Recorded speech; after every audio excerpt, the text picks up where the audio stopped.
Le croirez-vous, le fond du fond de nos problèmes, c'est la peur.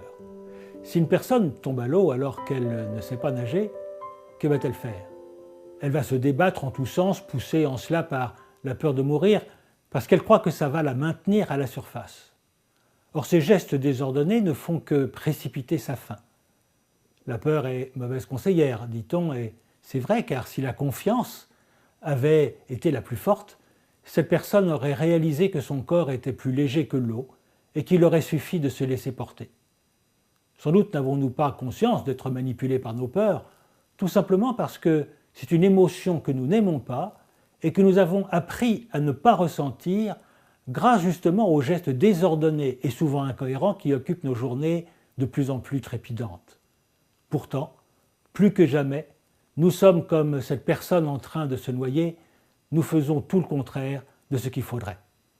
Si nous acceptions de regarder en profondeur, nous réaliserions que la peur est bien présente pourtant, même quand on ne la ressent pas. Peur de mourir, peur de manquer, peur de ne pas être aimé, peur de ne pas être à la hauteur, peur d'être critiqué, jugé et tant d'autres encore. Ces peurs viennent du sentiment d'insécurité qu'occasionnent les aléas de la vie. Tôt ou tard, alors que tout va bien, un événement vient bousculer notre château de cartes et nous voilà face à notre fragilité et à ces peurs que nous voulons tellement éviter. C'est ainsi que la vie nous apparaît dangereuse, cruelle, injuste, et que piégée par le sentiment de manque qui nous habite, car reconnaissons-le, il nous manque toujours quelque chose pour nous sentir pleinement heureux, eh bien nous croyons qu'il n'y a pas assez pour tous et qu'il faut se battre pour faire sa place au soleil.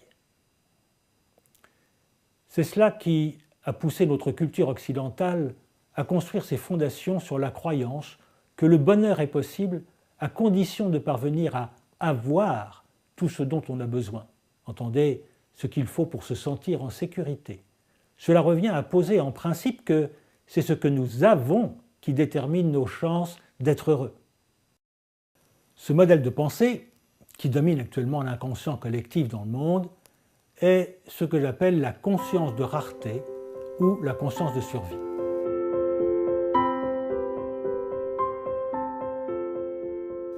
C'est la peur, le plus souvent inconsciente, qui conditionne notre pensée, nos actes et donc nos systèmes. Elle nous pousse spontanément à accumuler pour nous sentir à l'abri et à lutter pour faire partie des plus forts, condition indispensable pour avoir accès aux ressources et aux services qui nous donneront le sentiment d'être en sécurité. Ceci, traduit en théorie économique, en fonde les deux piliers principaux, la croissance, avoir toujours plus, associé à la promesse du bonheur, et la compétition, faire partie des meilleurs, car il n'y a pas assez pour tous. Seulement voilà, on a beau avoir des connaissances immenses, des moyens de production considérables et des gadgets dont d'ailleurs on ne sait plus comment ils pourraient être encore améliorés, nous sommes malgré tout en train de nous noyer. Nous sommes rendus à ce moment où il devient urgent de comprendre que nos gestes nous tuent. Il est temps de ne plus lutter contre la vie, mais de se laisser porter par elle.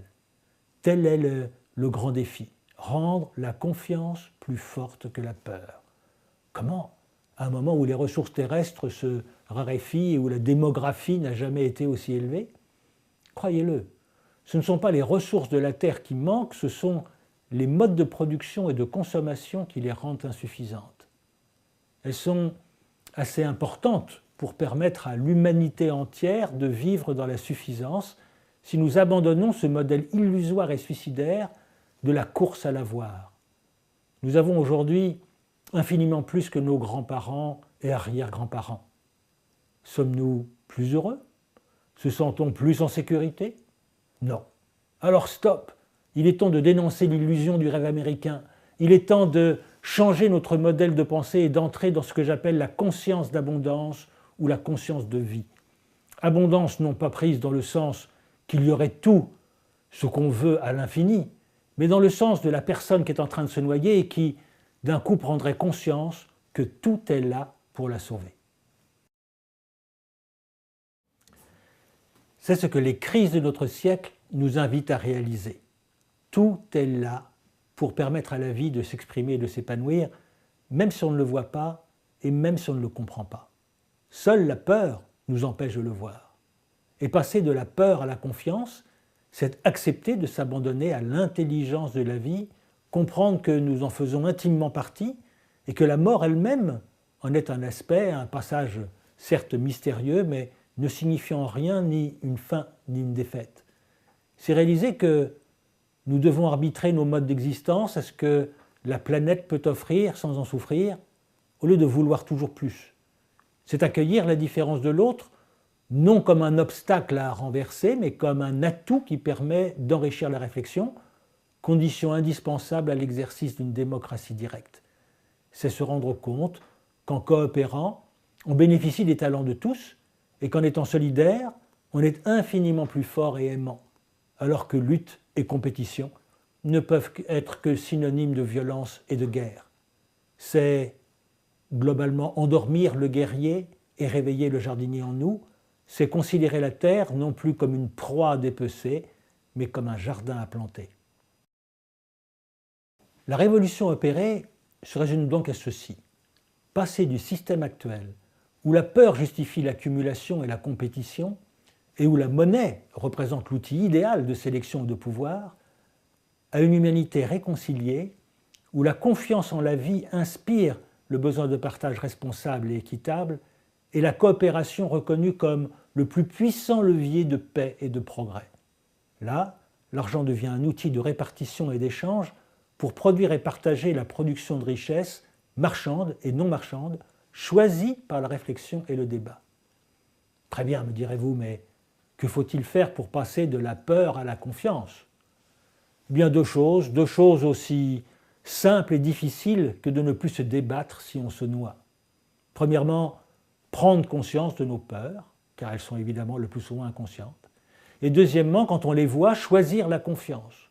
Ce choix change le regard, et le regard change le monde. Ces mots sont simples à prononcer, n'est-ce pas, mais les incarner est une toute autre affaire, tant ils sont contraires à ce que nos habitudes et nos cultures ont inscrit en valeur supérieure dans nos gènes.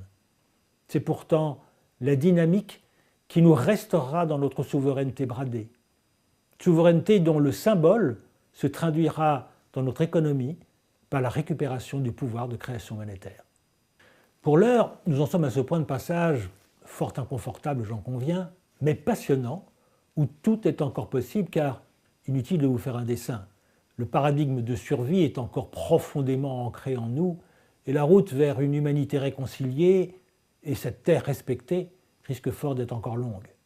Tout va dépendre de notre capacité individuelle et collective à reconnaître nos peurs et à avoir le courage, car cela demande du courage, de les apprivoiser au lieu de les fuir.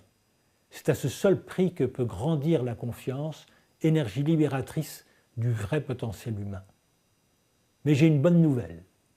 La bonne nouvelle est que cette révolution devient visible, palpable même, tandis que la dictature financière se fait de plus en plus insolente et contraignante, prend forme et se lève un vaste mouvement citoyen mondial porteur de valeurs humanistes et écologiques. Je crois que l'humanité a assez grandi pour être capable de faire la révolution par l'intelligence et le cœur et non plus par les armes. À chacun d'entre nous de le démontrer.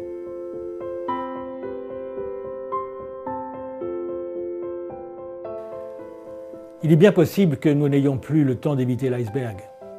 Les choses seront alors plus difficiles car nous pouvons nous retrouver devant des magasins vides ou sans argent, bref, dans un tel état de désorganisation que les mécanismes de survie s'imposeront spontanément à nous. Alors, aura-t-on encore assez de présence d'esprit pour voir que nous avons le choix, que nous pouvons ne pas céder au sauve-qui-peut, qui ne promet que violence et souffrance, que nous pouvons choisir le partage solidaire, même s'il y a peu à partager?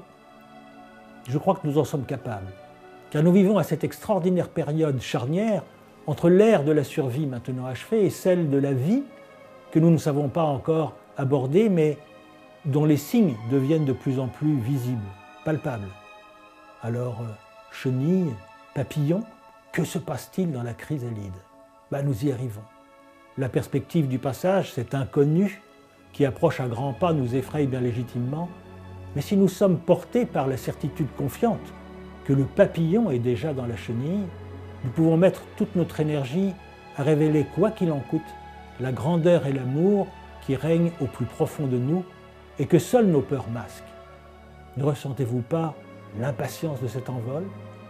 Si nous croyons que nous sommes prêts, alors nous le ferons.